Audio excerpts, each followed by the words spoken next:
I know you like that. How long you been back, man? I see the girls in the club, they getting wild for me. And all the pretty chicks all wanna smile at me. These rap cats, man, they all got this style from me. And if I ever see them, man, they probably bow to me. And when this beat drop, I know they... Welcome into the Saturday Show, everybody. Hope you're doing well on this Saturday morning. I'm Jay Catch, joined as always by Michelle Bodkin. And Michelle, you've spent a lot of time in Las Vegas of late, haven't you?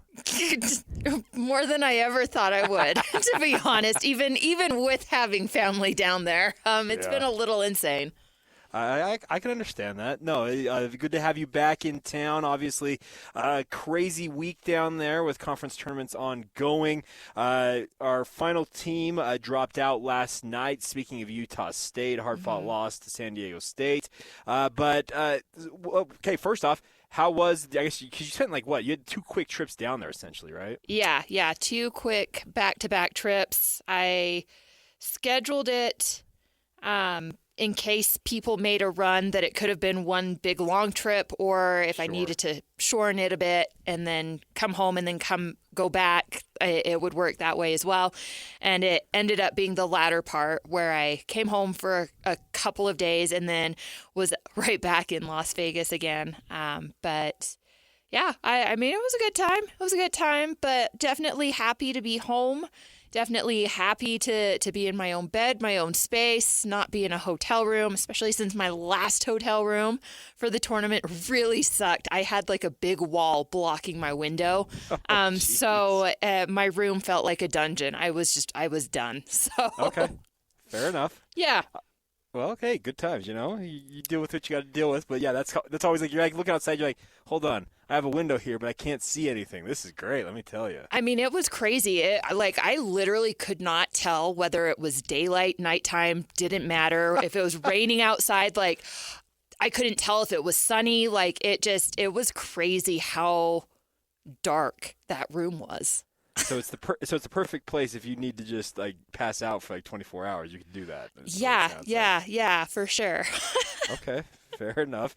But we got a lot to cover ahead on today's show. We're going to talk a lot of college basketball, some college football with spring camps ongoing. Oh, we got a lot to talk about. But Michelle, you got a highlight of the week for us. It's just kind of been fun doing some of the last little bit of seasons for people. I know that Utah basketball didn't quite end the way that they wanted it to, but I just thought it was really, really touching how much they care. And you know what I mean? And how much they were really trying to get it done for Brendan Carlson. I just thought that was really cool. And then last night for senior night with the Red Rocks as well, seeing the seniors go out on a really, really high note was very cool. I cried a bunch, because you could just tell how much it means to them. And so like I said, it's just a very touching thing.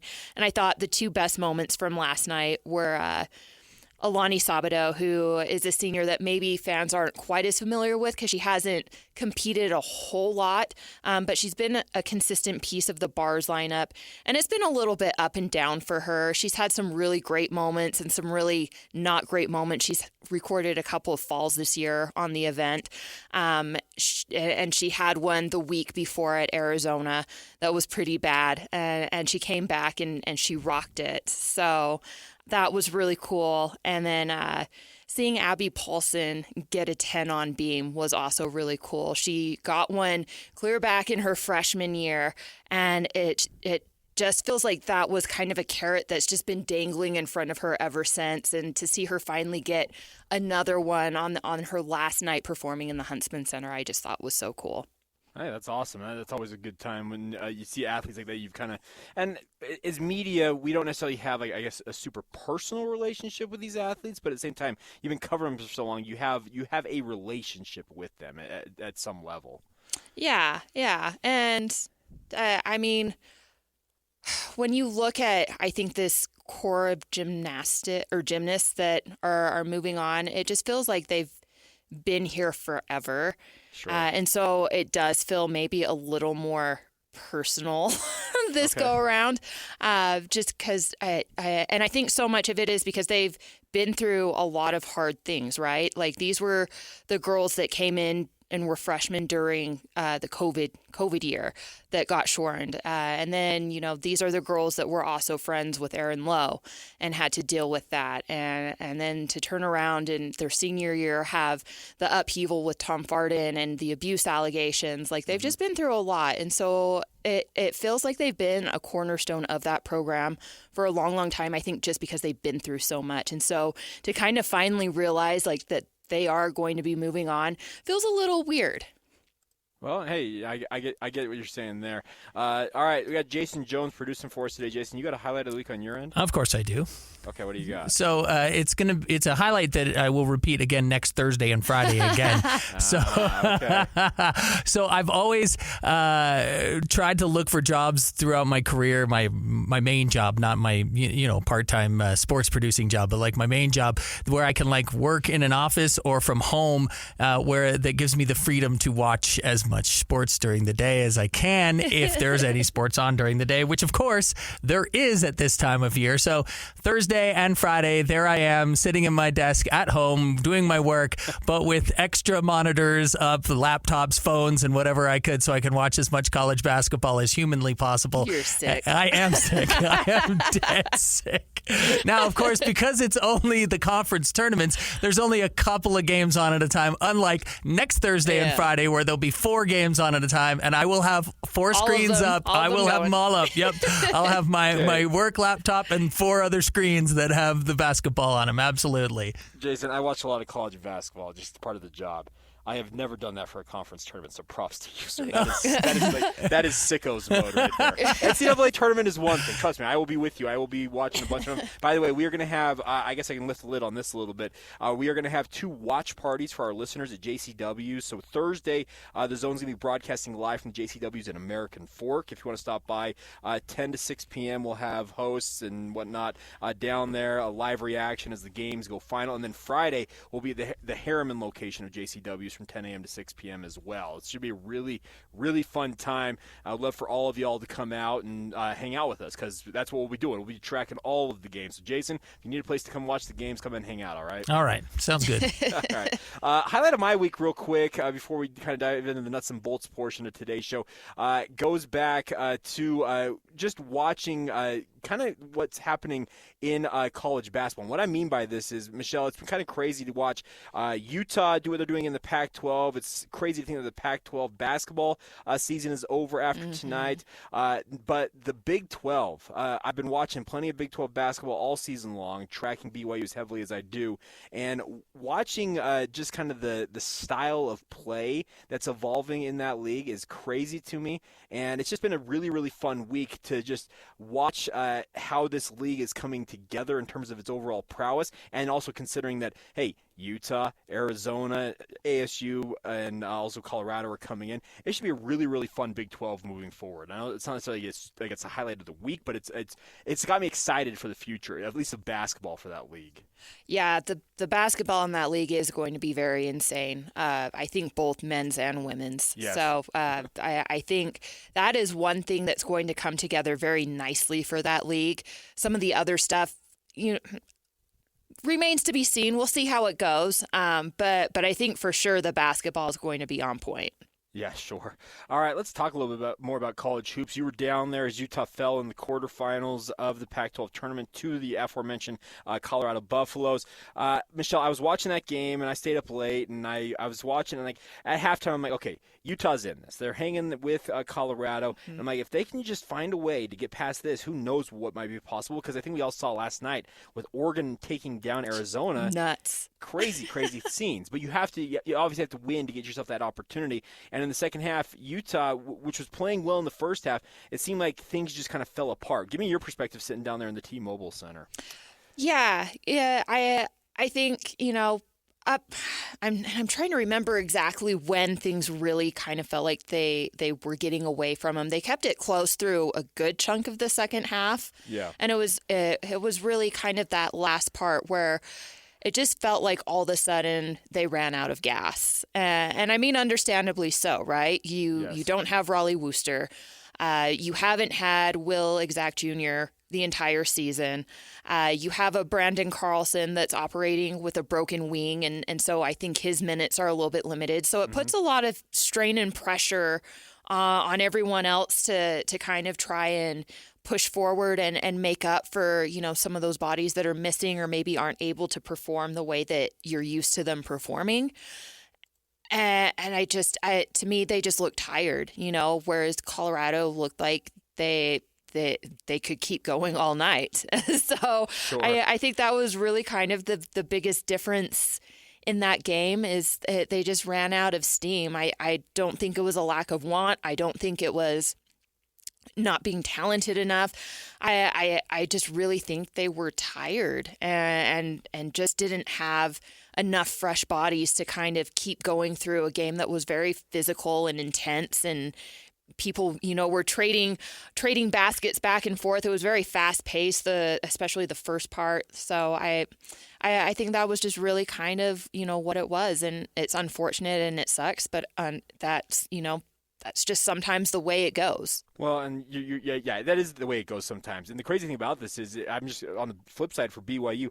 BYU, I'm not sure, could have played much better in their tournament opener against UCF. Now, they allowed UCF to go on a crazy run to get within 3 of that game, and then they closed the game on a nice run to just finish it out. But then the next day, Michelle, after playing as well as they did against UCF, the very next day against Texas Tech, about as poorly, honestly, as BYU could have played. So you kind of Utah in a way got that whole play well and play poorly in one game across 2 halves, where BYU got it across 2 games. But it's kind of the nature of college basketball, and especially the way that BYU prefers to play, just in their circumstance, where they're just shooting threes without a conscience in the world, and it's just who they are. When they're on, they're as good as anybody in the country, seemingly. But when they're off, as they were against Texas Tech, well, guess what? Just as quickly, you're right out of it.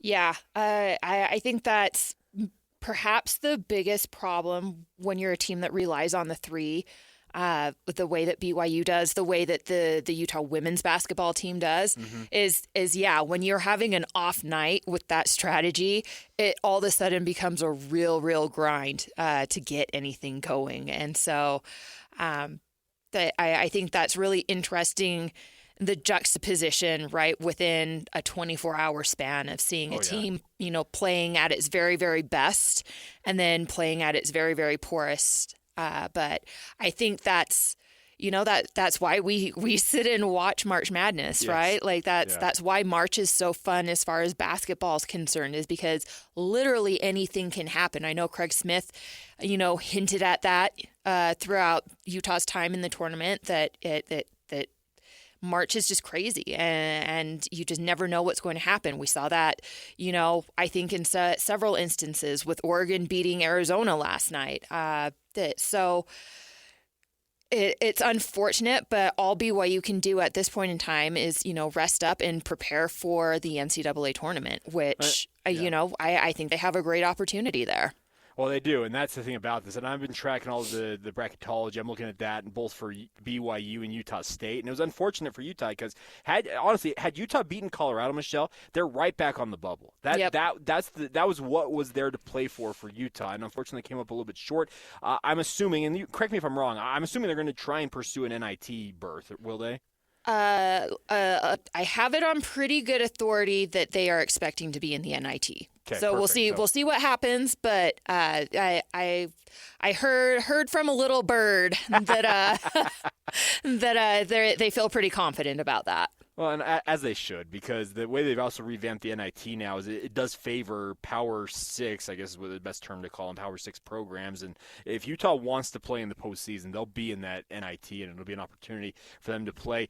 Here, I guess the other question for Utah before we get back to BYU, do you think Brandon Carlson, because he had a pretty bulky brace on that arm of his, do you think he will try and play in the postseason, or do you think he's going to call it good? Based off of his comments after the Colorado loss, I expect him to play, or at least try to play. I think it means a lot to him. I think he loves his teammates. His teammates love him right back. And the impression I got is they want to play as much basketball together as they possibly can for as long as they can. Well, So. as they should, and that's the thing about this is that you get so close to these guys when you're on a team like that, and you've been traveling together for months at that point. Like, why would you want to stop playing in many respects like that? So yeah, I'm actually glad to hear that. Now on the BYU front and Utah State front, they both knew they were going to be firmly in the tournament. Reading up on Joe Lunardi this morning, and that's the interesting part about this, Michelle, is all these bracketologists out there have got opinions of where these teams are ultimately going to land. But the good news, as of this morning, from Joe Lunardi, who's kind of the guy I pay attention the most to, and maybe I'm crazy for saying that, he's got BYU as a 5 seed, and he's got him playing in Salt Lake City.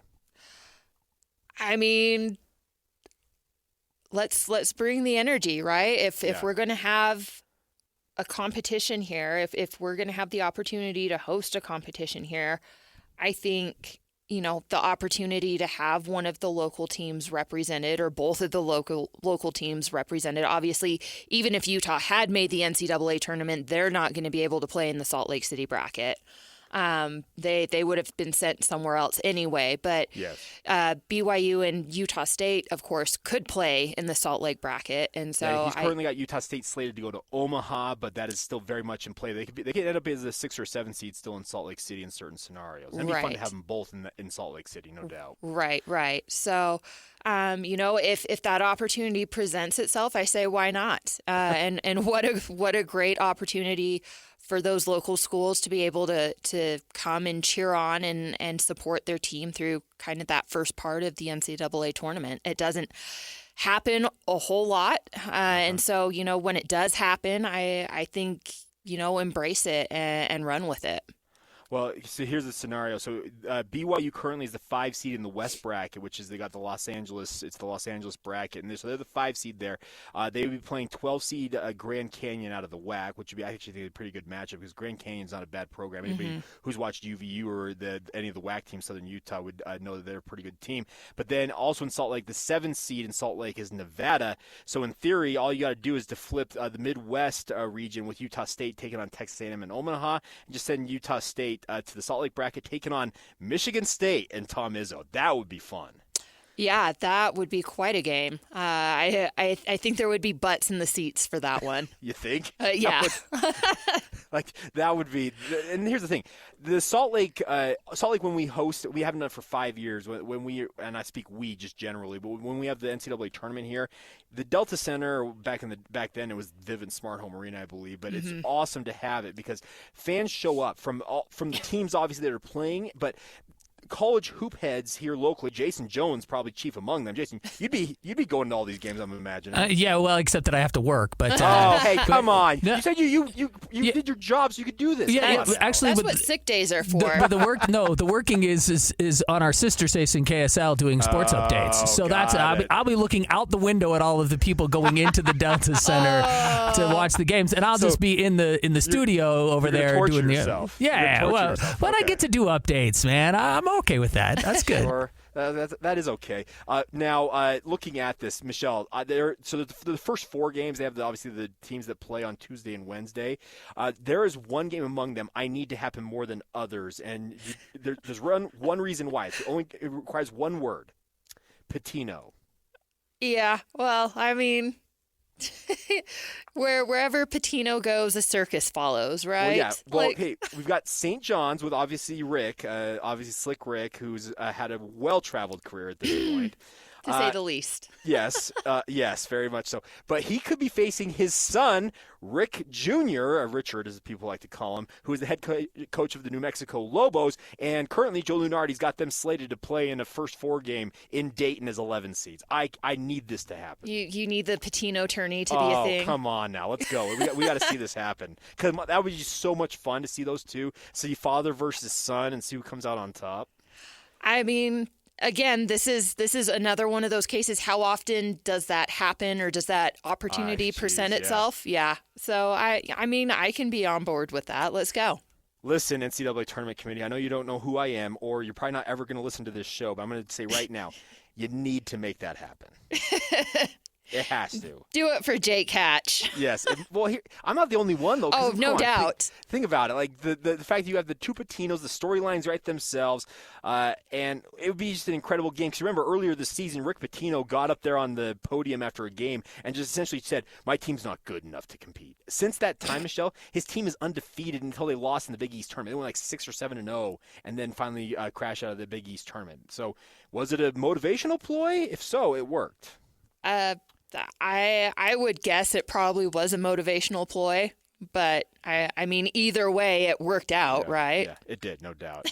So it's a really fun time, obviously, and looking forward to this. And the nice part is it looks like we have at least two teams. I thought Weber State, the way the Big Sky tournament was panning out earlier this week, Michelle, I don't know how much you were paying attention to this. They had their top two seeds knocked out in their first round games. So Weber State, as the 4 seed, had like a clear path if they were able to kind of roll through and get to the NCAA tournament. But then Danny Sprinkle's old program, Montana State, beat them and by the way, Montana State won it for a third straight year. They're going to be a 500 team playing in the Big Dance after they won the Big Sky title.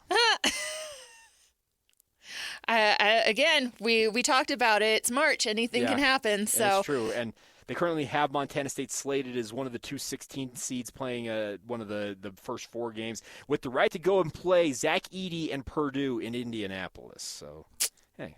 Well, we'll see. We'll see how that possibly goes. Yeah, have you filled out have you signed up for our bracket challenge on KSLSports.com, by the way? I haven't yet. I do have the email pulled up so that I will remember to do it because I know I need to get it done here pretty quick.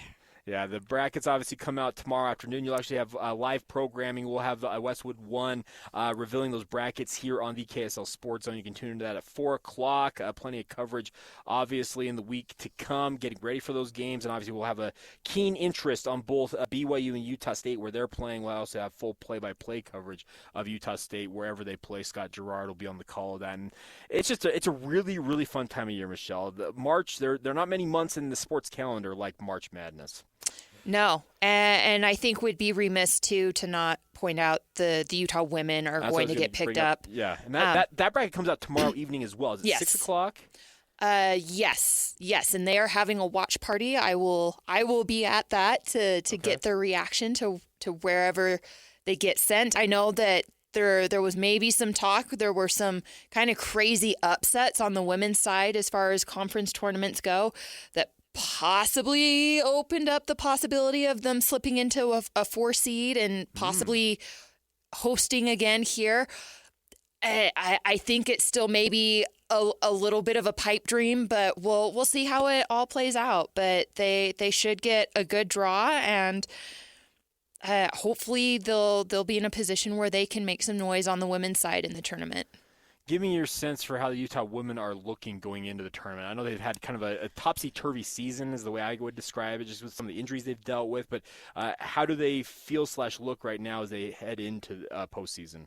You know what? I think they're a really good, solid team. And you're right. They've had some ups and downs with the injuries, and the Pac-12 is always good in women's basketball, but it felt like this year was just like chef's kiss. Like, I mean, it from top to bottom, it just felt like the conference was extra good. So you deal with some injuries and having to play that kind of a schedule. And as Lynn kind of pointed out, you get so familiar because you play everybody kind of twice. And so you just understand and know each other so well and how to beat each other. And so it can kind of, when you have that many good teams, it can just get really tough to win consistently. But on the flip side, it's great preparation to go into March Madness where you're now facing teams that aren't as familiar with you and don't know you as well. But you're already kind of battle tested as far as playing tournament level games. So the confidence is really high amongst them that they could possibly, do some great things this year again. Now, Charlie Cream, he's the bracketologist for the women's side on ESPN, Michelle. He's currently got Utah playing in Blacksburg, so Virginia Tech hosting out there. But he's got them playing in Richmond, and that seems like okay, Richmond's close to home, you and clear across the country for Utah. That seems like a little more of a dangerous alignment there for Utah. So hopefully they can move up another seed. They're currently a 5 seed in the projections. Mm-hmm. Yep. So we'll see. It'll be interesting. I'm curious to see how this all plays out. But the nice part is there's interest on both the men's and women's side of things, and we'll be able to kind of track that throughout the upcoming week and hopefully weeks, Michelle. Yeah. I think it's going to be a lot of fun. I really do. All right, we will come back on the other side. We'll dig in a little bit to the Utah Jazz, continue with the basketball theme. Come up at 11 o'clock. We'll dig into spring football. I know Michelle's been covering the first week of Utah spring ball from a little bit from afar, obviously being down in Las Vegas, but we'll talk about that. We'll also check in on BYU as well. We got plenty to come. This is the Saturday Show right here on 97.5, the KSL Sports Zone.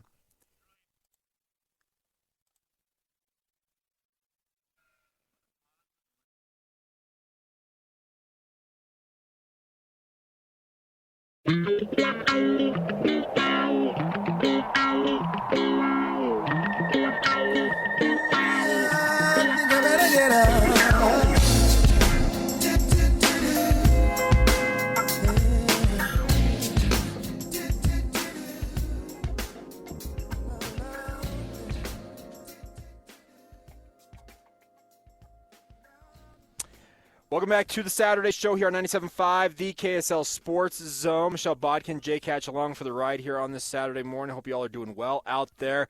All right, Michelle, so the Utah Jazz welcomed Quinn Snyder back to the Delta Center last night for the first time since he stepped down from his position as head coach for the Utah Jazz, and then sent him away with a loss. I'm sure as an institution that probably felt good and a little justifying, I guess.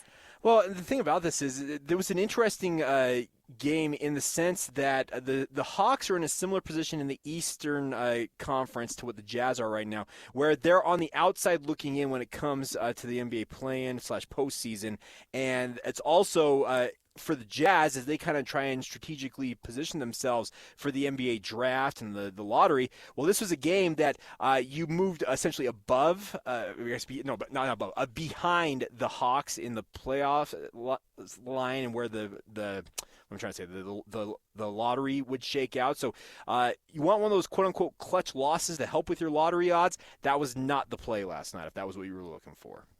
Well, I'm still a little confused as to perhaps what the Jazz are looking for. Well, I think all of us are a little bit, but that's okay.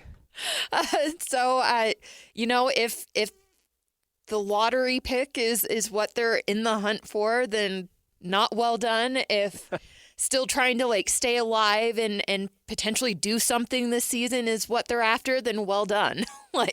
Sure, and that is a good point. Last night was an interesting game because it was back and forth. These two teams were very evenly matched. DeJounte Murray led the way with 33 points for Atlanta to lead all scorers, if I recall correctly. And Keontae George, who continues just to be an incredible player. Michelle, you know this as well as anybody. There's usually a rookie wall that a lot of rookies in the NBA hit because in college hoops you play as many as 40 games in a season. An NBA regular season is 82. It's more than double what you would play preseason, regular season, and postseason with college hoops. Maybe push into maybe the 41 or 42 games in the college game. But eventually guys hit a wall. But Keontae George, if he has hit that wall, I have not seen it with my own eyes.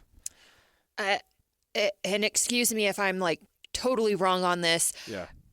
Wasn't he a little slow to start the season? He's had his up and downs. Okay. He was so good remember during the summer league, he was okay. like Mr. Everything. And then the season, I started and I was like, okay, he's adjusting to playing in the NBA. But I've got to say, in terms of a rookie adjustment overall for Keontae George, it's been a pretty smooth transition. It's been, frankly, impressive to watch him do what he's done because a lot of guys take time to adjust to the NBA game. And he was a guy, I don't know how much you remember watching him at Baylor, Michelle. He was asked to play out of position, and he actually bulked up to play at Baylor, and it really hurt his draft stock. But for what the Jazz saw something and said, you know what, we're going to take him. They brought him in. He lost the weight that he'd kind of bulked up to play, essentially kind of a swing role, a swingman role for Baylor, and he looked more like what he had shown in high school. And the Jazz have benefited to a large degree because like I said, he's been superb for a rookie. Maybe it's I get there's still games left to play, so maybe Yes. it's coming on the back end, but maybe this is a case of, even though you said that it's been a relatively smooth transition for him, that he kind of took some of his lumps up front more so and is now just in a position where he feels comfortable and he can move forward and do what they need him to do, which I think is also impressive from the standpoint, to me, I think more than anywhere else, there's probably, I think, the biggest difference and I think it's just because of the age that guys typically enter the NBA versus like NFL. Yeah. Is the body type. These guys can still look maybe a little bit young. Michelle, no, they're more than young. When they show up in the NBA and are expected to sometimes go against 30-year-olds, 35-year-olds, they're just a lot more established. Sure. So I think even from that perspective, that's pretty impressive that Keontae George has managed that well. Because I think on top of just having to deal with playing, almost double the games, you're also dealing with playing against grown men, where you're still kind of developing. Just ask LeBron James. Come on, that guy's almost 40 years old, and he's still doing his thing, and he's more than double some of these guys' age. It's absolutely incredible. And the other thing about this is, Michelle, and I just saw this come across a little bit earlier, just comes from Jazz Lead on social media on X/Twitter. It says, tonight's Utah Jazz starting lineup is slated to be the youngest starting lineup in Utah Jazz history. It'll also be the first time, Michelle, in NBA history that a team starts 3 rookies that are age 20 or younger. Yeah. It's very interesting to me the age gap that exists in the NBA. It's pretty extreme actually when you really stop and think about it. So good for them. Good for them. And I'm looking at one of Ben Anderson's articles. They did this without Lauri Markkanen, Jordan Clarkson, and Chris Dunn, some of their more established players. So I think that's a huge deal, and I think that speaks well of. I get that Atlanta's not the best team, but as we see a lot of times, sometimes that doesn't matter. It's just about getting things done and handling your biz with the cards in hand, and the Jazz did that last night. So good on them. Yeah, and that's the fun part about it. You just kind of go out there and you just do your thing. And the other thing about this is you talked a little bit earlier on about Keontae George taking his lumps early. He did, because what it is, the other rookies, Bryce Sensabaugh, who's actually had some nice moments of late, as well as Taylor Hendricks, they both spent a large majority of the season in the G League, whereas Keontae George, he's spent essentially the entirety of the season in the Jazz lineup. So he took his lumps early. There's no doubt about that, and he benefited from that. And yes, Atlanta's not necessarily the juggernaut that what you're going to see tonight and Monday are. That's the Minnesota Timberwolves coming to town, who are battling for the top seed in the West. Now, Rudy Gobert, obviously former Jazz man, he is slated as questionable for tonight's game, Michelle. He has been dealing with a rib contusion. He took a shot to the midsection, and they feared originally that he broke a rib or two. Underwent x-rays and MRIs and all that, as you would imagine, and it came back that it was just a contusion. But Michelle, have you ever bruised a rib or broken one? I have not. I have bruised my ribs, and I'll just put it this way. I was in unimaginable pain. The idea of breaking one of those? I know. No thanks. Yeah, I've heard that's not great. No, interestingly enough, I've never broken a bone. So Really? Okay. Yeah. So I have no idea. I've never experienced that Not even anywhere a on my toe- body, not let even a alone the toe ribs. or anything like that? Never broken a bone? No. Wow. Okay, Michelle. And I played sports too. I know, that's the thing about this. I can tell you. So I broke my collarbone when I was in grade school. That's the biggest broken bone in my body I've ever. But like in high school, Michelle, I played football. I'm looking at my feet, and I can kind of count on all 10 of my toes. I can count like 4 or 5 of them that I had them broken at some point playing football. I killed my ankle dancing. Okay, but just a sprain. But it was just a really bad sprain that I probably should have had looked at, but I didn't. as we all should have. Come on now, but yeah. So you're playing through injuries this time of year, and Rudy, obviously, it'd be good to see him back on the court because Jazz fans love that guy. He's been effusive in his praise of his time in Utah, and frankly, was a guy who didn't want to leave. To be honest, about that. Tonight, though, so the other players for the Minnesota Timberwolves, Monty Morris is slated as questionable, along with Kyle Anderson, but no Karl Anthony Towns. He is out for 4 weeks after he underwent lateral meniscus surgery. He's going to be out until probably the postseason really begins, is what it looks like right now. So this is not necessarily the Minnesota Timberwolves, if the guys slated as questionable don't play, that you would have imagined coming in, but they're still very formidable. And when Anthony Edwards is on the court, Michelle, and we've all seen his highlights, that dude is a walking highlight reel. I mean, we always knew, right, that the Jazz were going to have their work cut out for them. Sounds like, there's maybe some circumstances that can make that a little easier for them. Sure. Also, I think, last night's win perhaps boosts some confidence too. So there's always the possibility that you see this team come into that game with a little added confidence that they were able to beat a team without, some of their older, more established players, that they did with their young guys. And if we add in those older players that, maybe we're in good shape and we can handle this, especially if the Timberwolves are a little shorthanded. So that's going to be, to me, that's very interesting to watch and see how that plays out. It could ultimately not end up mattering, as you pointed out. Even with people missing, the Timberwolves are still very good. But on the other hand, there's maybe some things that are playing into the Jazz's favor that could cause an upset. So it'll be an interesting game. Yeah, it will. And the other thing about this, Michelle, Rudy, as far as I'm aware, has still kept his house up in the foothills above Salt Lake City. I wonder if the Timberwolves are hanging out there, because they're going to be here for a few days at least. I mean, why not? It's a great, we're going to have pretty decent weather, I think, for the weekend, so why not? Go have a barbecue or something, fire up the grill. I'm sure the views from his house are probably stunning, so. Well, anybody who's followed Rudy, trust me, he posted some photos once upon a time on Instagram and the like, and yes, Michelle, the views they're immaculate from where his house was perched. Hang out at a house or hang out in a hotel room. Well, okay. And let's also be clear. They're not staying in your residence inn at the Marriott. They're staying over the Grand America or is it the Hotel Monaco? Those are the two that the NBA teams come to here in Salt Lake City. It's stipulated in the CBA they have to stay in a 5-star hotel. So they're not loving it. But it's still a hotel room. Even the nicest rooms, it's still not like staying in a house. Yeah, well, and even if here's the thing. If they have to sleep in the hotel, guess what? Fire up the team bus. We're going over to Rudy's place. We're getting dinner. We're hanging out, and then we're going back to the hotel to sleep. This seems natural. Sure, that's fine. I think that's acceptable.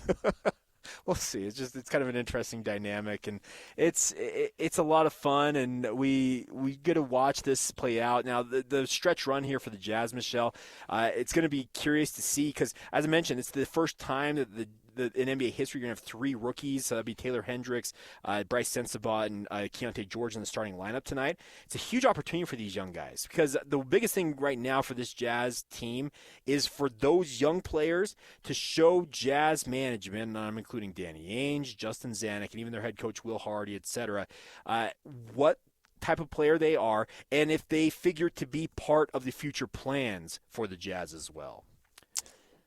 I mean, there's a lot riding on this. Yes. We've talked ad nauseum about this is a team that's trying to figure out who the building blocks are and who the dead weight is and how to go about upgrading in order to get themselves where they want to be. So, yeah, we're kind of in doing die time now. And even if you lose games, I think you still need to show well.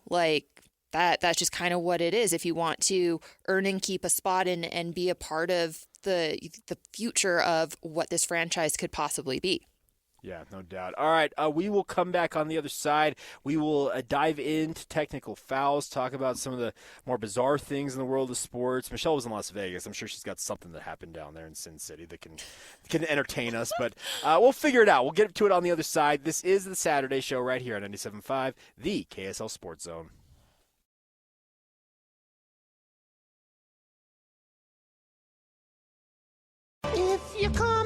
the street with dirty shoes on your feet, that's a technical foul. If you switch the radio to some modern music show, that's a technical foul. If you touch the thermostat, You'll get hit with a bat. 'cause that's a technical foul. You will feel my wrath. That's a technical foul. Personal foul, 69, offense. He was giving them the business. A technical foul. Welcome back to the Saturday Show here on 97.5 DKSL Sports Zone. It's time now for technical fouls. Michelle, I want to start with yours because I did see this on social media, and it's a very good point, but it's just kind of I guess a case in point of what the era of the Pac-12 has been. Please explain. Yeah. I mean, this isn't anything new or unusual, but it's funny to think about. So you have the Pac-12 tournament in Las Vegas, and you can't get the Pac-12 network in any of the hotel rooms. The particular article I looked at was talking about the New York, which was the media hotel. That's where I was at, was New York through both conference tournaments. And yeah, wasn't what I got asked all the time. So did you watch any of the other games? And I'm like, how? how am I supposed to do that? I don't understand the question unless I go over to the stadium, which was only a 5-minute walk. But it's like, I know I'm not the only person in that boat. Basketball is not the only thing I cover. And so to be in a stadium all day trying to watch other games and the noise and then trying to concentrate on other things I need to kind of take care of, not going to happen. So I tracked the games on the trusty Pac-12 Network app to get score updates. But I never really saw anything that was going on in the other games outside of the ones I had to cover with Utah. So, oh my gosh. Pour one out to the Pac-12. Another facepalm moment among many for the Pac-12. Well, it's so it's so illustrative of what the Pac-12 has dealt with. It's like they couldn't get it on the major the major TV providers originally, and eventually they just kind of gave up the fight, Michelle. But yeah, it's like you're staying in the media hotel for the tournament you're covering, and oh, by the way, you can't watch this game. Yep. It's like, okay, way to go, guys. All right, Jason, what do you got for us this week? Okay, so this time I'm calling out the NFL. So Let's go. Yeah, sure. So of course we have the legal tampering period that happens before free agency starts, and the legal tampering period started on Monday, and then free agency actually officially started on Wednesday. Well, in two instances, Kirk Cousins and Saquon Barkley, maybe there was a little tampering before Monday, if you believe third-party reports that perhaps Saquon Barkley talked. I mean, look, here's the thing. I mean, come on, really? They maybe talked to a guy beforehand, and you have this legal tampering period. I mean, NFL kills me. I mean, it's like they fine players and suspend them for gambling, and yet you can't watch an NFL game without them putting the odds up on the screen every 5 minutes of you can bet on this and bet on that. But no, the players can't gamble. No, that's taboo there, of course. So I just the NFL with their whole rules and their whole and it's impossible to follow, and it's impossible to know whether or not people are breaking the rules or not, and it's just complete nuts. But that's kind of how the NFL's run and has been run for a long time now. Yeah, it's here's the thing. This is always going to happen. So for you to pick out one or two instances and try and go after them, great. Way to go, guys. Sure, yeah. Yeah, nobody ever talks to anybody else prior to the legal tampering period. That never happens. You're right. Well, and to bring in an NBA example, do you remember the Jalen Brunson situation when he went to the New York Knicks? Oh, yeah, uh-huh. So he obviously left the Dallas Mavericks, and the Mavericks were all miffed. They're like, well, his dad was tampering with him. Folks, I get that his dad's an assistant coach with the New York Knicks, but it's a father-son relationship. Yeah, it's his dad. Yeah. I mean, was he supposed to not talk to his dad? Sorry, Dad. I can't talk to you about work. That's right. Yeah. Father's Day rolls around, but I can't talk to you. Sorry, Dad. Jeez. It's so weird, but hey, welcome to the NFL. They want all the headlines, good or bad, because you know what? They still make money either way. It feels like. All publicity is good unless they misspell your name. There you go. All right. Okay. What can I ask both of y'all? What would it take for you guys to still a truck full of bobbleheads? I heard this story. I don't think there's anything in the world that would make me do that. Bobbleheads don't really interest me, and like I've just never really had sticky fingers for anything, so to speak. So unless they were solid gold bobbleheads, maybe. Okay, so Jaromir Jagr is one of the all-timers in NHL. Played for the Pittsburgh Penguins forever. He's actually still playing pro hockey, if I recall. Like they've tried to put him in the Hall of Fame, but he isn't retired yet. He's still playing over in like the Czech Republic, where he's from. He owns his team, and he still plays for him. He's like 53 now.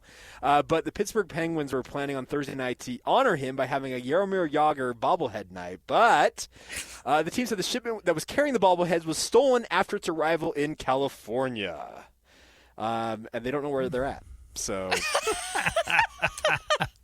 okay, here's the thing. I think there's like 18,000 of these things. Oh my god! Yeah. Do you think somebody like stole like the container, just thinking I'm gonna sell whatever's in it? They open it up, they're like, nobody's going to notice these missing or be able to figure out that I'm the one that has them.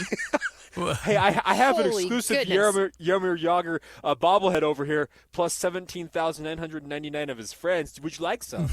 Time to call up your connections in the Czech Republic. That's what it sounds like to me. Oh, jeez. So all fans who did attend the game were given a voucher to pick up the bobblehead at a later date. They said the location and dates for pickup will be announced when the shipment is safely located or new bobbleheads are produced and made available for distribution. Oh my gosh. Good times. Yeah. Can I give a just special shout out to? Yes. So on my drive in today, I was behind someone that was eating a bowl of cereal. And I Hold on, what? Yes. Nice. And he entered the freeway eating said bowl of cereal. So, shout out to you, sir. Technical foul on you. Dangerous, stupid. Yeah. And on top of that, he's like my parents' age. So, it wasn't like some college bruh. It was like a boomer that should know better. Oh, my gosh. Yeah, don't do that. Don't eat cereal. The highway's the safest place, though, right? Because it's all straight. You don't have to turn, right? Yes, that's it. Yes, it's safe. Yeah. High speeds have never, ever caused issues. Wow, that is... Yeah, don't do that. That's just PSA right now. Don't eat cereal while you're driving a vehicle.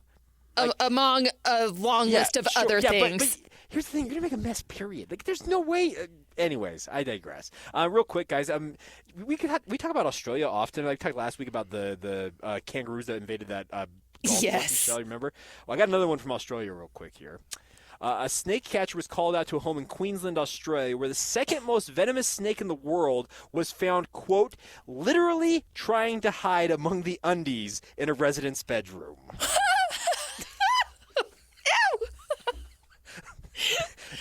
Yeah, so snake catcher Daniel Rumsey has a video of this up where a juvenile eastern brown snake was in a woman's bedroom, literally just kind of slithering through the undies, literally trying to blend in. So many jokes. I know, Jokes that I am not going to go with. Nope.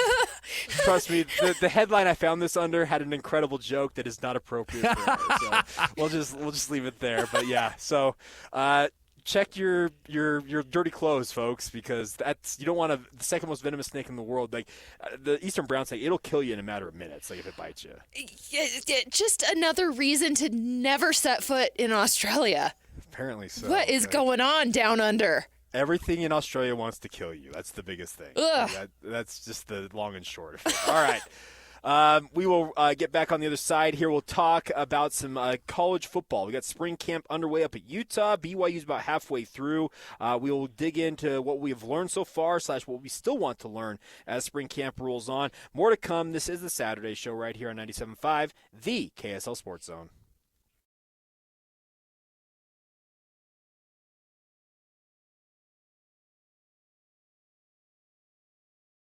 Hit it.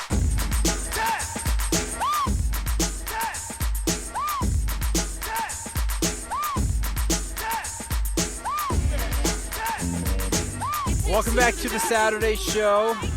Michelle Bodkin, Jay Catch along for the ride. Hour 2 of the program underway. And Jason's theme today, Michelle, have you picked up on it? He told me, so I know what it is. Did he tell you what it is? Yeah, he told me what it was too. We got kind of jock jam / it's basketball season. It's that time of the year. So that one, obviously loving basketball. Jason mentioned it right before we went on. And it's fun. So good job, Jason. Well, thank you. I'm still waiting for like some of the traditional Jock Jam anthems, though. Come on now, my man. I was going to say, Jake, you'll be happy to know Love and Basketball is one movie I actually have watched. Oh, you have, Michelle. Okay, you've seen Love and Basketball. Slow clap, because Jason, do you know how few movies Michelle has actually seen? No, I don't. Oh, it's shameful. It's shameful is probably too strong of a term. It's appropriate considering like we make references like to Iron Man. And Michelle's like, what are you talking about? Yeah, I have no idea what that is. Yeah, I haven't seen a ton either, Michelle, honestly, because I'm busy watching a lot of sports. So, but I think I have seen. Well, actually, I haven't seen Love and Basketball, so never mind. What? You haven't seen Love and Basketball? I haven't seen that one. Oh, no, that's a classic, man. You got to see that one. It is actually a good one. Yeah, it is a good one. It's one of those ones that they kind of like a lot of sports movies get like cliche and they just don't. They're very niche. That one actually is a good movie, I think overall. Mm-hmm. I agree. So. All right, let's talk some college football, Michelle. Spring camps are underway. Utah through essentially week 1 here. BYU after today will actually hit the halfway point of their spring camp. I know that you've been covering Utah from afar, but I guess I'll just say right off the top, it's good to see Cam Rising and Brent Keithy back on the field. Yes. I think that was kind of the overall big takeaway. Obviously, I haven't seen any of these people yet. That will happen next week, but just kind of reading through other people's reports of getting to see what was happening and how people were looking. I think that's, and just the comments from the coaches and the players after practices and whatnot. I think that was the overarching theme, is it was just really good to have them back and a lot of the other kind of injured core as well. So knock on wood that no repeats of last season happen and these guys can kind of stay healthy and on the field.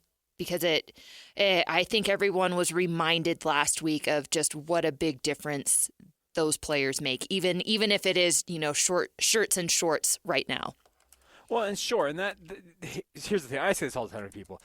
Take everything you see in spring and temper it and just take it with a grain of salt, because spring is a period for trying out new things, Michelle. Mm-hmm. What I mean by that is position changes, new formations, new scheme adjustments.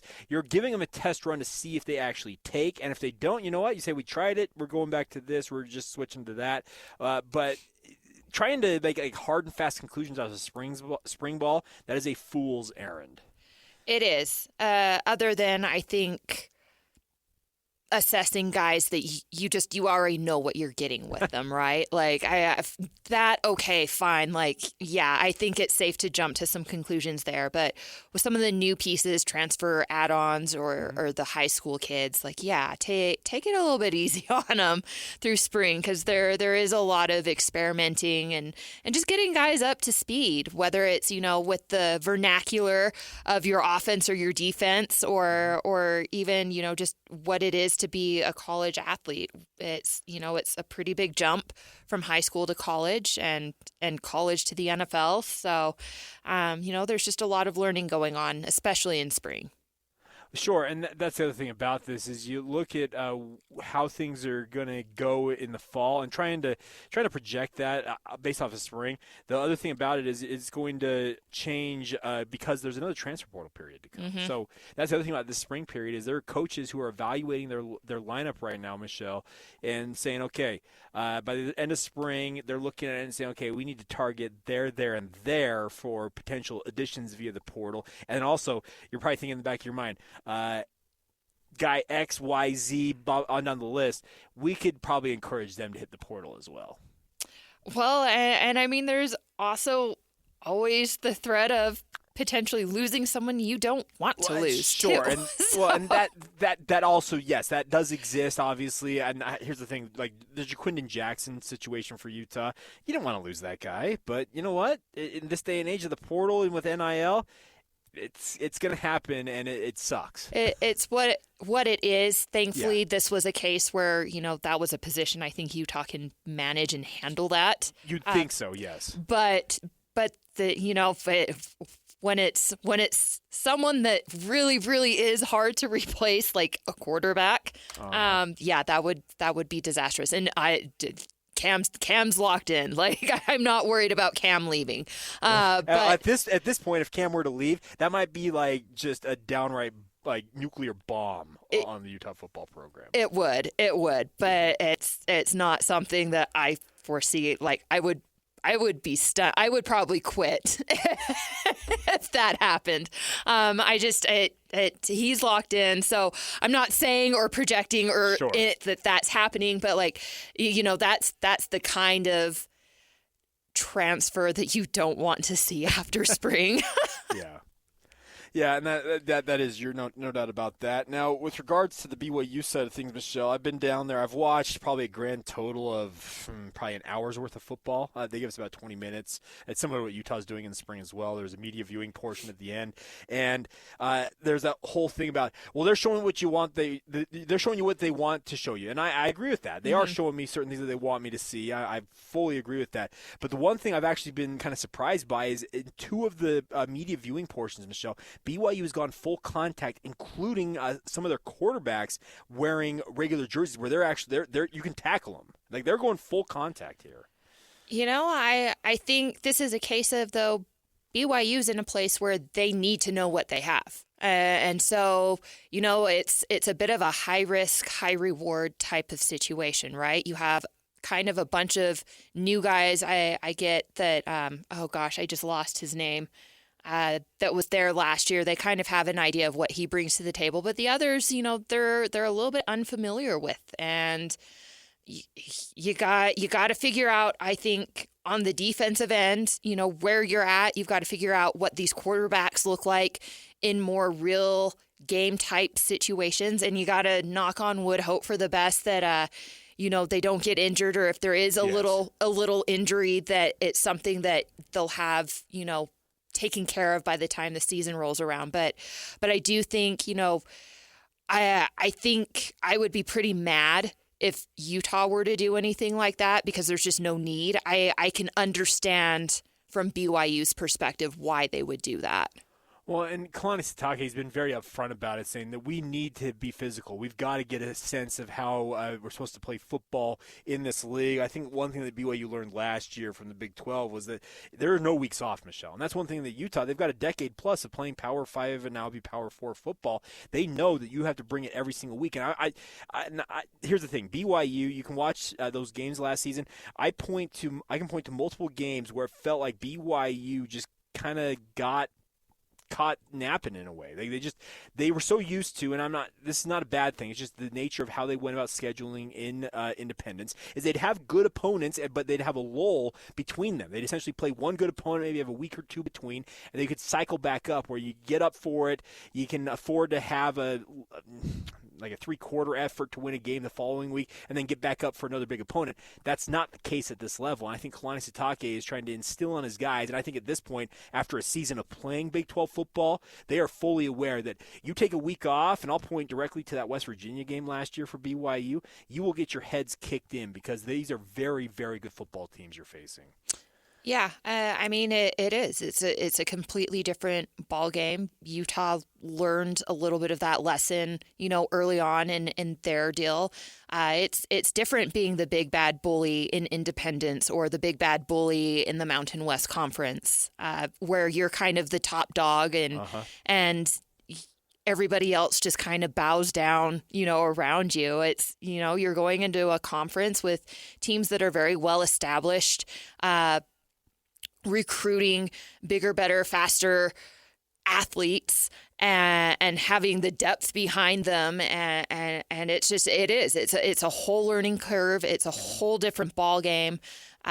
Utah eventually figured it out and got themselves adjusted to that kind of rigor week in and week out. This is something that BYU's in the process of getting through, learning, figuring out, and it's gonna take some time, but I think there's a point where they'll eventually get to kind of where they want to be and where they feel like they have a comfortable flow in their new environment. Sure, and I agree with that. The biggest thing BYU's dealing with right now is obviously the quarterback battle that's ongoing between Jake Retzloff and Gary Bohannon. And people ask me all the time, Michelle. I was at swim lessons with my kids earlier this week, and I got stopped by a gentleman who recognized who I was, and we were chatting. He's like, "Okay, give me your real sense. Like, who's in the lead for the quarterback job?" And I looked at him. I'm like, based on what I've seen, it is absolutely a 50-50 proposition right now. It could be either Retzloff or Bohannon. I'm leaning, in my mind, Michelle, more towards it being Jake Retzloff. I don't think that you want to bring a guy in from the junior college ranks that you think is absolutely capable of being the guy and then essentially just cast him aside after just 4 games having played for the program. But the nice part is Gary Bohannon is an experienced quarterback. He's got a Big 12 title on his resume, and that's something that nobody on BYU's roster can argue with. His resume speaks for itself. Yeah, I can see it kind of both ways in this, and obviously I haven't really watched either of them, but you have a guy that has a little bit of familiarity with the program because they were in it for a year and they showed maybe some good things when they were called into action. So, there's that comfort level there. But then on the other hand, you have a guy that's already played at this level, right? Sure. And played at this level at a high level. But you're having to kind of deal with the what does he look like post-injury and working him back into things and some of that kind of stuff. So on top of getting him familiar with, what it is you do, the vernacular, all that kind of stuff. So I think Gary's path is a little bit steeper, but it's not impossible.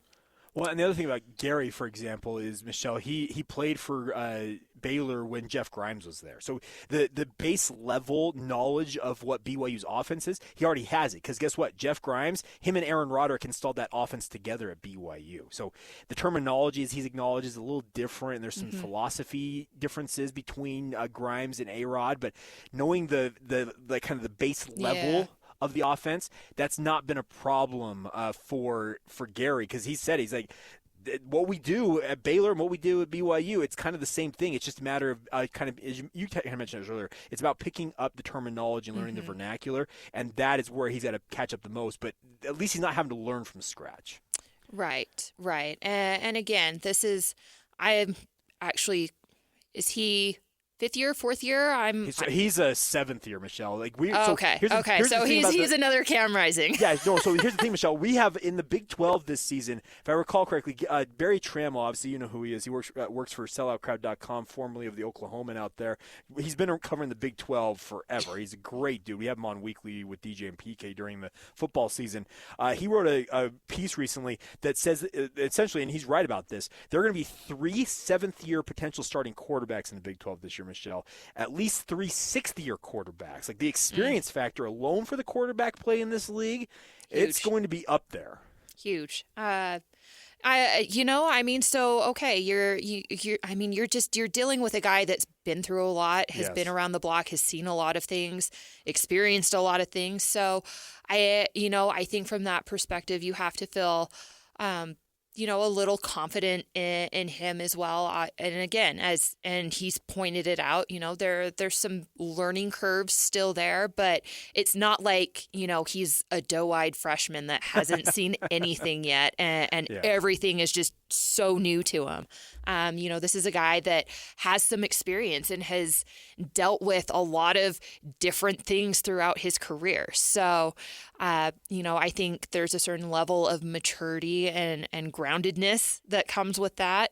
And even if he ends up being the backup, again, there's always a possibility that, things don't work out with Ratliff or, that he gets hurt or whatever. And so then you have this guy waiting in the wings that has all this experience that can just kind of calmly go in and do what needs to be done. Michelle, I know your football knowledge is awesome when you refer to Jake Retzloff as Brett Ratliff. That was awesome. I know. Gosh. Wow. That was like a real Freudian slip. I am so sorry. I thought it was awesome. I'm like, Brett Ratliff. I haven't thought of his name in a minute. That's awesome. It's been another Big 12 guy came from Oklahoma. He so, did. It was kind of like. It works. Wrong decade. Wrong team. Because Brett Ratliff, he was a heck of a player in his own right. So. Yeah. But yeah. Anyways, so that's the fun part about this. Now, Michelle, I think there's one position group that both of these programs, speaking of BYU and Utah, are both trying to get on the same page, and that's the offensive line. Obviously, they lost guys, both of them, to the pro ranks, and they're having to retool a little bit here. Give me your sense of what Utah's looking at O-line wise, because it seems like to me BYU has a interesting mix of some very experienced players. I look at Braden Keim and Connor Pay, chief among them. They're both guys who are multi-year starters at this point for BYU, but they also have some young bucks who are figuring that, based on what I've seen, are going to be part of that starting lineup. Where do things stand for the Utes? Yeah, I think ultimately they're really looking at replacing two positions, and that could result in an overall shakeup of the five, to find the best five that work well together. But Utah's kind of, I think, in a similar boat. A lot of guys that have been in the program for a long time have had opportunities to play. Maybe they're not necessarily the starter, but at this point in time, it shouldn't be anything new to them. It's just a matter of kind of plugging them in and getting that flow going. And then, of course, you have a couple of younger guys. Spencer Fano. Yep. But I mean, he was a starter all last year, So I mean, he's a young guy that has a lot of experience. But I think they're going to want to see him taking another step forward. And then, of course, you bring in like the number 2 player in the entire state of Utah in Garcia. Gosh, why am I losing? Isaac Garcia. Yes. So, I think that's a guy that they're really intrigued with and have a lot of hope for, and maybe would like to see play as a freshman. Maybe, again, not in a starter role. Maybe he comes in relief and gets some valuable experience that way.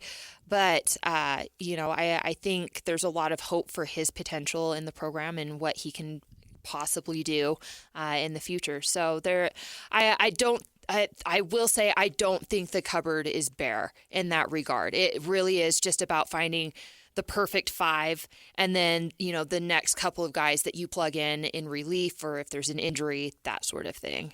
Well, and so I was reading a thing on 24/7 Sports. They had like newcomers for the Big 12, and they included Utah in that conversation, obviously, because they're part of the conference going forward.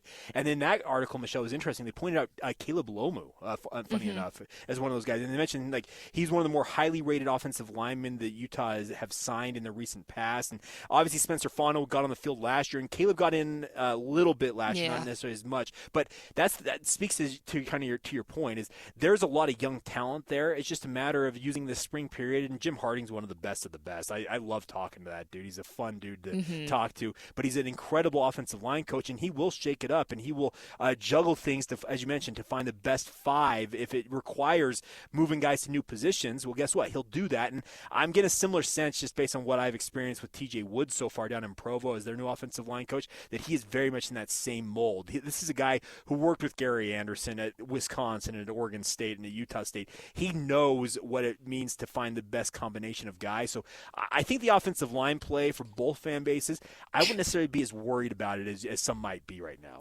Yeah, I don't think that's where my concern lies. I really think for Utah, it's the defensive backfield. And again, it's not a panic type of thing. Utah has traditionally just been so good in that department, whether it's cornerbacks, safeties, it doesn't matter. They produce great talent there. They find great talent there.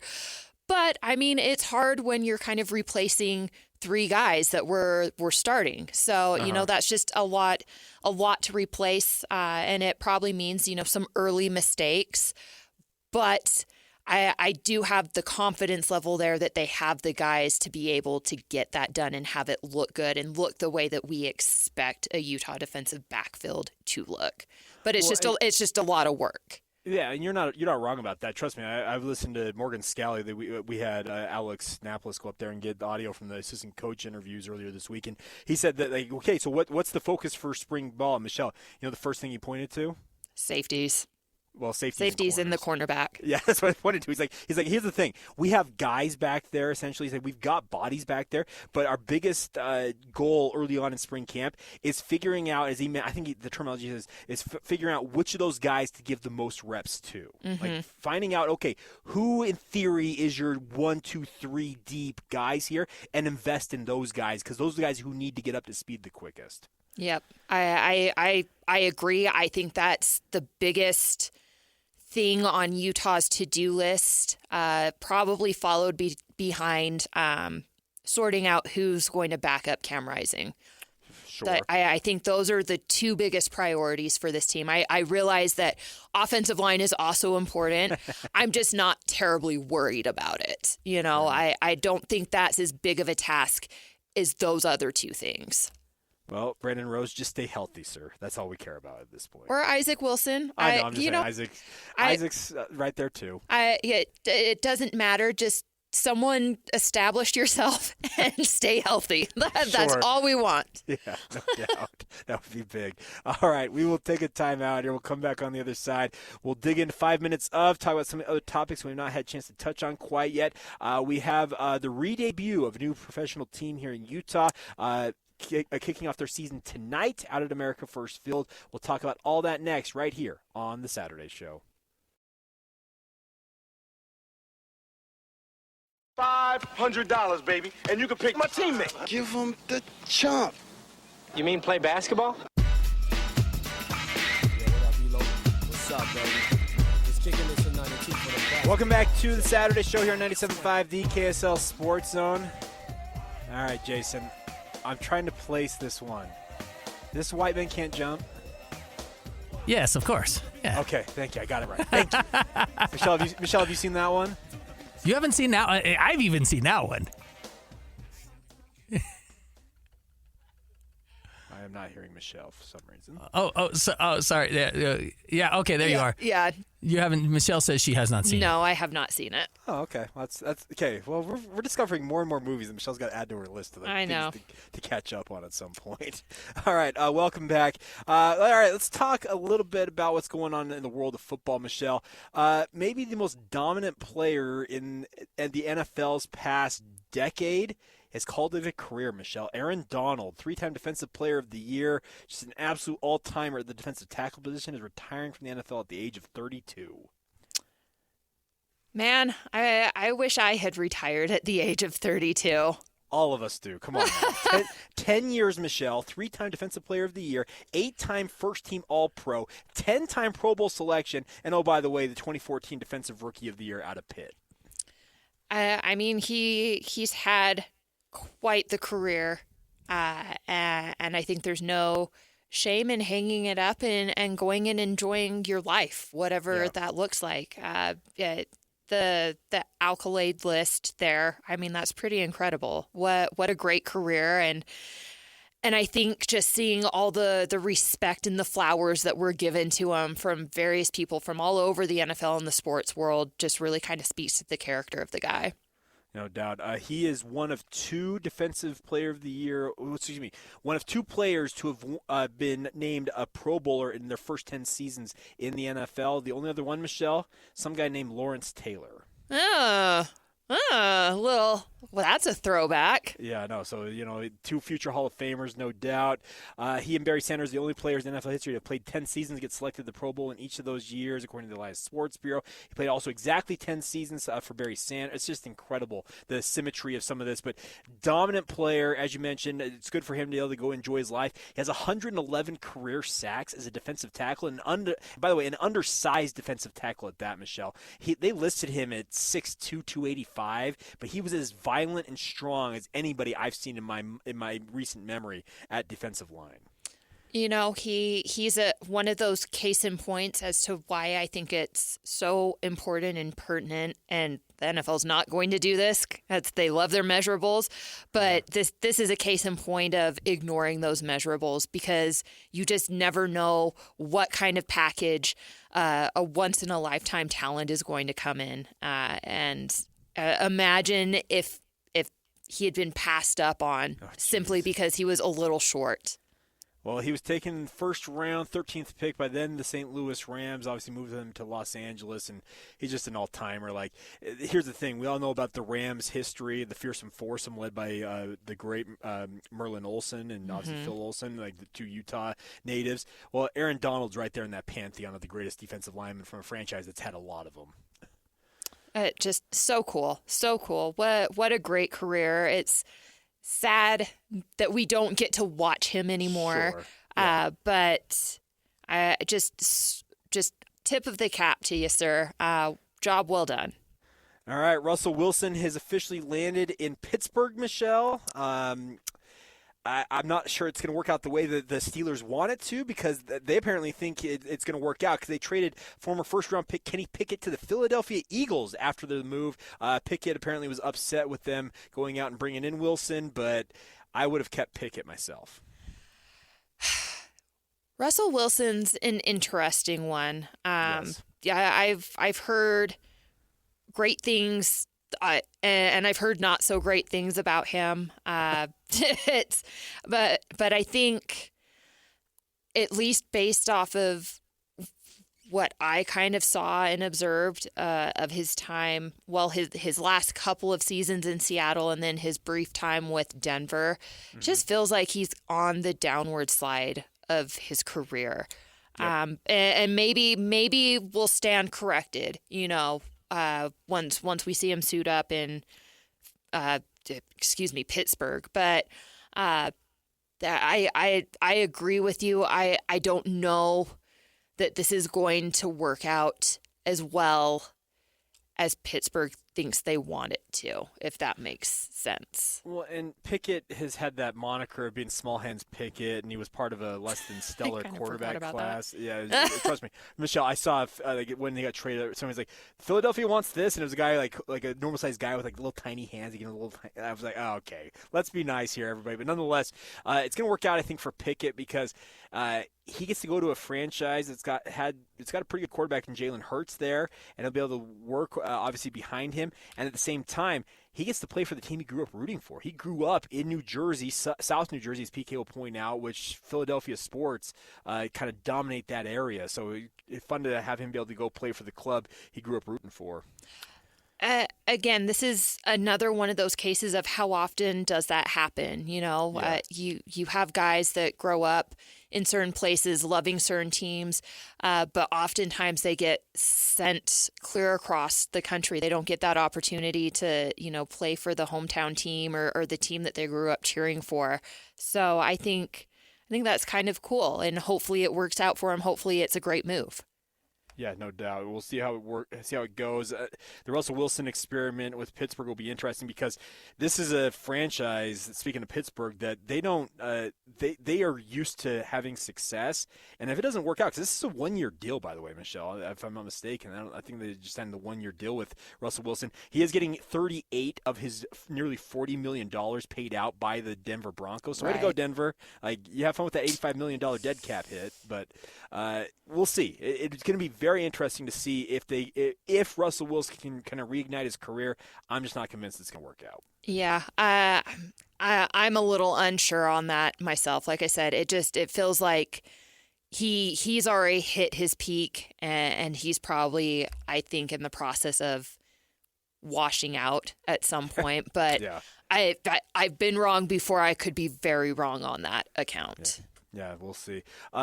Also, over in the college football universe, Michelle, the new college football playoff format has been agreed to. The interesting part is the stipulations, based on everything I read yesterday. They have not clarified how many teams. That is still to be determined, whether it's 12 or 14. It'll be no less than 12, obviously, but they could expand it out. But the interesting part is the revenue distribution here. 58% of the future revenue of the college football playoff will be going to the SEC and the Big Ten, 32% going to the ACC and the Big 12, and the remaining 10% dispersed amongst the other five G5 conferences, Michelle. That will average out to about $21 million per school in the SEC and the Big Ten, whereas Utah and BYU, as members of the Big 12, will be getting just north of $12 million based on the projections right now. Color me shocked. But, look, we all know this is moving towards it just being the SEC and Big Ten show. And it's very small, incremental moves, but they're happening at a faster pace, and this is just another brick in that wall that's been placed and mortared. Get ready. Big 12, ACC, they're going to cease to exist. The couple of quote desirable teams left in those conferences are going to get sucked up into either the SEC or the Big Ten, and then everyone else is just going to be left to figure it out. Figure it out. Yeah. And the other thing about this is it says that the sources, so this is the ESPN story, sources caution that the exact format is not finalized with regards to how many teams are in it, Michelle, but they add this, and that the Big Ten and SEC will have the bulk of control over that. Of course. Way to go, guys. Way to go. I have little faith after last summer. I know everybody wants me to be so excited about the Big 12 and the future of the Big 12, but it's I think it's going to be such a brief little blip on the radar. Yeah. The dominoes are just falling so fast. I think there's going to be a shakeup sooner rather than later. Well, it seems that way. I'm with you on that. It's just the way that things, you thought, okay, this is a ways off, and then it happens. You're oh, that happened quick. And then the next thing, it's okay, yeah, it is spinning faster and faster. It's okay, well, let's just get ready for it because it's coming sooner rather than later. Yep. And then one other thing, this involves Utah State. It's never a fun thing to report on stuff. I should mention this, though. Blaze Taylor, a former college football star at Arkansas State who played for Arkansas State for 4 years, was taken into custody by U.S. Marshals earlier this week here in Utah. He had been working at Utah State. Recently had been hired at Texas A&M, where his dad was going to be an assistant coach there. But he has been charged with 2 counts of first-degree murder. He's accused of poisoning Jade Benning in February of 2023. Benning died March 6th of 2023 on her 25th birthday, and her 5-month-old fetus, which Taylor is believed to have fathered, died a week prior to that. Awful story.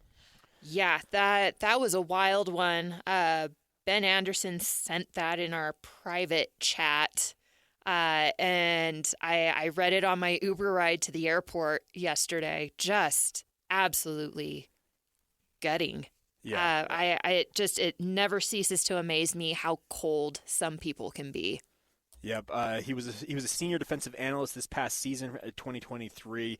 I believe, if I'm not mistaken, he did play for Blake Anderson at Arkansas State. That explains the connection between there. But his father, Trooper Taylor, is a longtime college coach, had recently joined Texas A&M's coaching staff as their running backs coach and associate head coach under Mike Elko. And it was expected that that Blaze was going to go to Texas A&M, but it appears that things are going to go a different direction.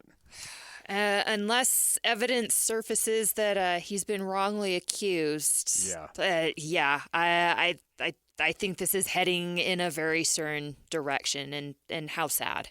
Yep, no doubt. All right, on some better news, though, Michelle. The Utah Royals are back after 3 seasons of not being a franchise. They are back, and today is their first NWSL match since they left to go back to Kansas City. It's awesome to have the Royals back. They'll be taking on the Chicago Red Stars tonight at America First Field. The good news on this, Michelle, and I learned this earlier this week, they're expecting to have close to, if not an absolute sellout out at AFF. I love hearing that. I really, really love hearing that. I love the surge that women's sports are having. I love that Utah, the state of Utah, has been a little bit of an epicenter for that, just with the success, the longstanding success of the Red Rocks, and now some other teams are starting to kind of build off of that. And I can say personally from my standpoint, Soccer is probably the most popular sport in Utah for girls and women. It feels like a lot of us were kind of pushed into that direction and grow up playing that sport. And so to have that kind of outlet where we can see local talent be able to take the field in a professional setting and have that option for women that play sports is awesome. And then just, of course, the representation. Like I remember how big watching someone like Mia Hamm was when I was growing up and playing soccer, but to have it in your own backyard, I think is an even bigger deal. Well, and the fun part about this is you have athletes. We had Brecken Mozingo, who's a former Utah high school star at Alta High. Obviously played at BYU. She's now with the Royals. She joined DJ and PK yesterday, and she said, "I am ecstatic," because she went to Alta High, Michelle. She a stone's throw away from AFF is where she played high school soccer, and she said, "I grew up going to what was then Rio Tinto Stadium, now America First Field." And she said, "It's so cool to consider that I used to sit in the stands there. I played my high school championships on that field, but now I get to play as a professional on that field." Yeah, it's huge. I can't state or emphasize enough how big of a deal this is. And I think and I hope that it just opens more doors and more avenues for women in this state to participate in and be involved with sports, whether it's as a fan, whether it's as a player, a coach, administration, reporting, whatever. It's just, this is such a huge deal, and it matters. Well, the nice part is there's representation all across this roster. Carly Nelson, a former Timpanogos and Utah star. She obviously spent time overseas and also stateside in the professional ranks. Cameron Tucker, a former BYU star in her own right. Michelle Vasconcelos, who played, formerly Michelle Murphy, who played here in high school as well as BYU. And then, funny enough, Michelle, on the Chicago side of things, Nadia Gomes, who played at BYU, is playing for Chicago in this, or could be in the lineup for tonight's match. We'll see once they come out with their lineups. But there is a lot of local connections in the NWSL, and as you kind of mentioned, it's fun to celebrate that and have that as part of our pro sports landscape here in the state of Utah. Yes. I know we're all hyper focused on the MLB and NHL stuff, but this is a really big deal too, and I hope people support it. Just so you know, we are going to be carrying the Royals games here on the KSL Sports Zone tonight. If I recall correctly, we'll have it on 1280 a.m. as well as 1160 a.m. So two different ways to catch that debut for the Utah Royals against Chicago Red Stars. It'll also be on Ion TV. So search your TV guide if you're looking to watch it. It'll be a national broadcast as well. All right, so we will wrap up this edition of the Saturday Show coming up next, talking about some of the things that we didn't. Maybe we'll circle back on a couple things as well. We'll catch up on all of it. Coming up next, right here on 97.5, the KSL Sports Zone.